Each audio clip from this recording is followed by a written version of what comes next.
Spécial de l'info, championnat national de VTT FSGT en direct depuis le complexe sportif de l'Europe à Elancourt. Dernière partie de cette spéciale de l'info à l'occasion du championnat national de VTT FSGT et un championnat qui a son parrain, le journaliste et écrivain Marc Menant. Bonsoir. Bonsoir, c'est avec plaisir que je suis là, vraiment. Merci de nous faire l'honneur de venir sur ce plateau. Première question toute simple, pourquoi avoir accepté d'être le parrain de cet événement ? Alors déjà, sur les circonstances, parfois le hasard est guide de l'existence. Il y a quelque temps, vous le savez, les pluies se sont montrées extrêmement abondantes dans la région. Les caprices du ciel m'avaient mis en péril à l'endroit où j'habite, pas très loin, à Bourdonnais.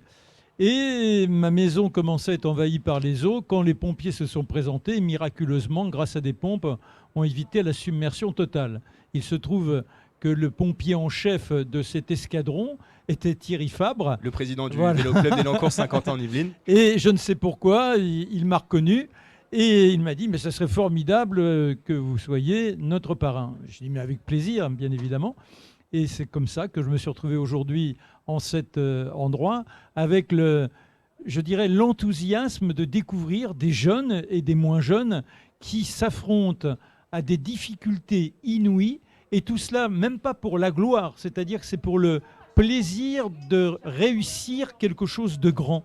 Il y a des sports où on cherche simplement à briller pour se faire remarquer des uns et des autres. Et là, non, on vient là pour connaître les grandes sensations et être dans l'authentique. Et ça, je trouve ça formidable. Alors vous parlez de difficultés justement sur ce site qui est la colline d'Elancourt, qui est un site potentiel même pour les futurs, on l'espère, Jeux Olympiques 2024 à Paris. C'est un site que vous avez trouvé comment vous l'avez trouvé cette colline C'est d'Elancourt ? étonnant. Alors déjà, moi, il y a 15 jours, je ne savais même pas que la colline d'Elancourt existe.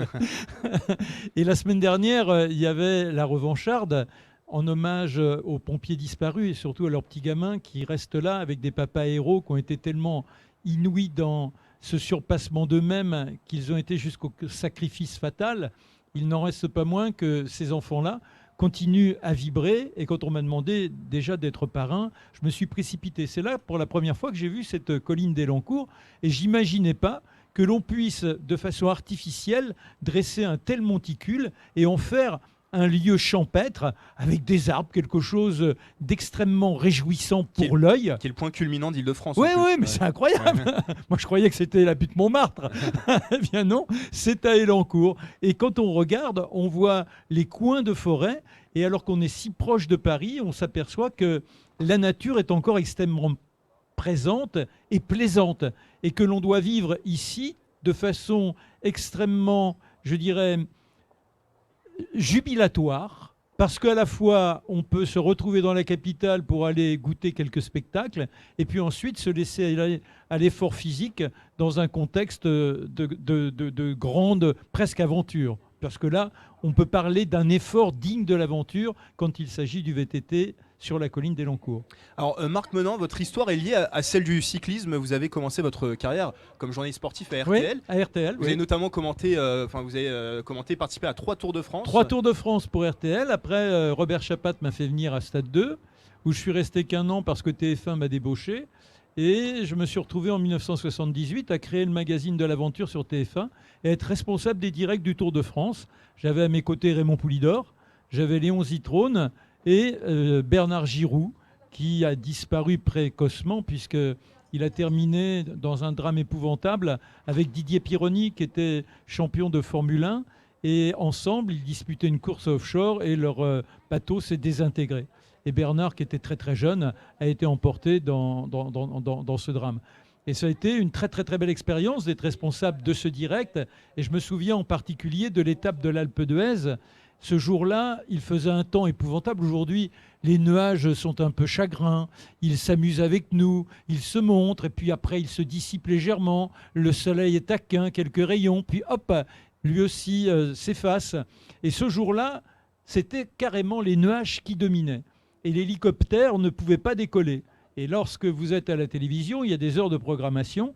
Et à l'époque, il n'y avait aucune souplesse. Donc on devait prendre l'antenne, je vous dis n'importe quoi, à 15h et jusqu'à 16h30. Mais comme il n'y avait pas d'hélicoptère, ça signifie qu'il n'y avait aucune liaison de possible pour recevoir et l'image et le son. Donc Bernard Giraud était sur la moto. J'avais à mes côtés Raymond Poulidor et Léon Zitrone, et on a fait Bien entouré. 1 heure et demie de direct sans la moindre information sur ce qui se passait.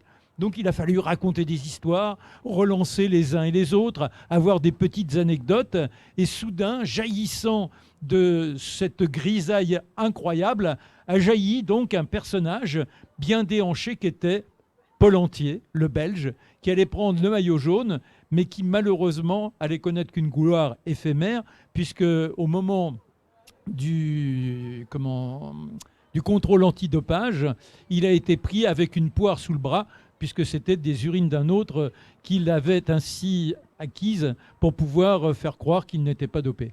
Vous parliez tout à l'heure du dépassement de soi. Vous êtes vous-même un homme de défi. Vous avez plusieurs 24 heures du Mans à votre actif, Ouais, et notamment vous avez gravi le Mont Blanc, je crois. Oui, oui, tout à fait. Alors ça, le Mont Blanc, c'est il y a très peu d'années. Mais alors moi, tous les matins, et c'est ça que je trouve formidable là, dans le VTT, c'est cette discipline de vie. Je crois que si on n'a pas de discipline de vie, on ne peut pas arriver à s'offrir l'existence dans toute sa plénitude. Il faut que chaque jour soit un défi, qu'on ait l'appétit de s'offrir des sensations. Et ça nécessite une condition physique. Donc tous les matins, quand je me lève, je fais 1 heure de gym. Bon, après un petit footing ici et là. Et quand j'étais gamin, j'avais 5 ans, je rêvais des 24 heures du Mans, rouler à 350 à l'heure sur des bolides invraisemblables, connaître la gloire d'un côté, mais connaître surtout le grand frisson. Et puis, grâce à ce grand frisson, rencontrer quelques jeunes filles qui auraient été admiratives. Ça simplifierait sans doute la rencontre, c'est ce qui était dans ma tête. Et donc, je m'étais dit, je gagnerais les 24 heures du Mans. Et à 5 ans, j'ai pris le pari de ne jamais boire, de ne jamais fumer, de m'astreindre à ce minimum pour avoir le rayonnement nécessaire au quotidien. C'est fou de se dire qu'on est ainsi motivé dès l'âge de 5 ans. Et quand à 30 ans, je me suis retrouvé à avoir inventé le commentaire dans l'action à la télévision pour le magazine de l'aventure, eh bien, j'ai couru tout de suite à l'école de pilotage qui se trouve dans la Nièvre, à côté de Nevers, à Manicourt. Et là, j'ai demandé à faire un stage sur des formules Renault tout en faisant un reportage. Et à la fin de ce reportage, j'ai demandé au directeur de l'école, qui avait été champion d'Europe de Formule 3 devant Patrick Depailler, si, à son avis, j'étais capable de pouvoir m'inscrire dans cette réalisation de mon rêve, à savoir courir les 24 heures du Mans et être le premier à mettre dans une course une caméra et un micro. Il m'a dit, je pense qu'on peut peut-être tenter l'aventure, mais il faut passer vers la fédération. Parce que pour courir les 24 heures du Mans, il faut avoir la licence 3 étoiles. Et cette licence 3 étoiles, pour l'obtenir, il faut avoir été classé dans un championnat national. Ensuite, passer la catégorie au-dessus. Et là, vous avez la 2 étoiles.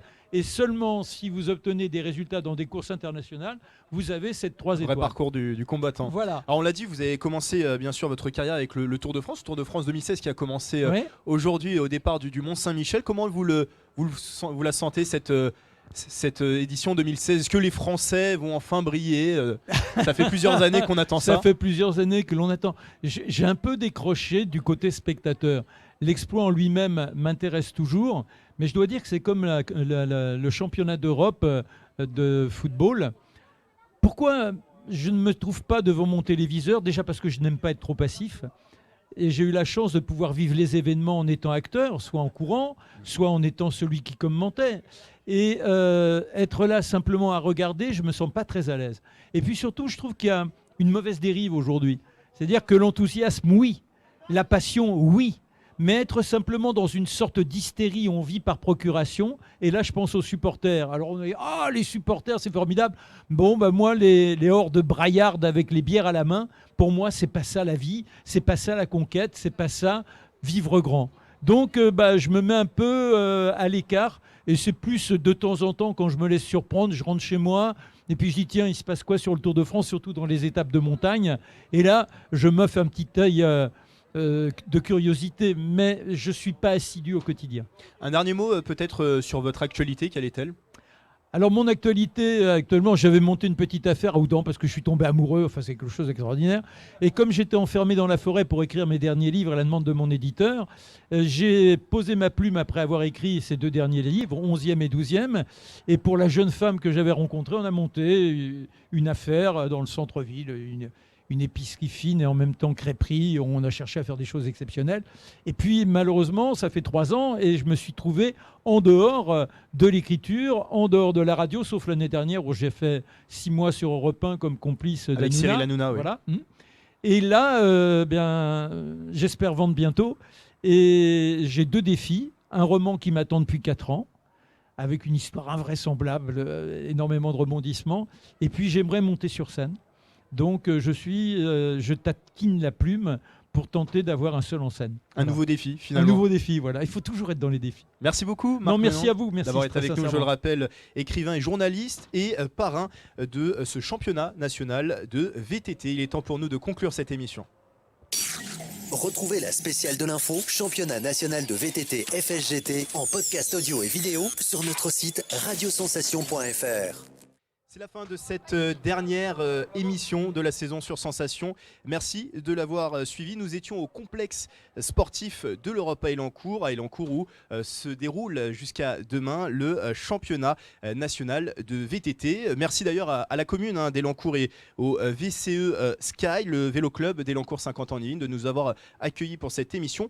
Donc notez-le bien, le championnat national se déroule jusqu'à demain et pour en savoir plus sur le programme, un site internet www.national-vtt-fsgt-2016.fr. Merci à nos invités, Thierry Fabre, président du vélo club d'Élancourt, Élancourt 50 ans en Yvelines. Et merci également aux élus d'être venus sur notre plateau. Gérald de Favier, vice-président de l'agglomération de 50 ans en Yvelines, et Jean-Michel Fourgousse, maire d'Élancourt. Merci également aux responsables nationaux de la FSGT, Jean-Marie Bonin et Roland Guesser. Enfin, merci à notre dernier invité encore, le journaliste et écrivain Marc Menant, parrain de cette compétition. Un dernier remerciement aux équipes techniques Francis Guiraud et Vincent Bacle. Cette émission, vous pouvez la retrouver en podcast sur radiosensation.fr. L'info locale revient en septembre sur notre antenne. D'ici là, portez-vous bien. Très bel été à tous. Retrouvez la spéciale de l'info, championnat national de VTT FSGT en podcast audio et vidéo sur notre site radiosensation.fr.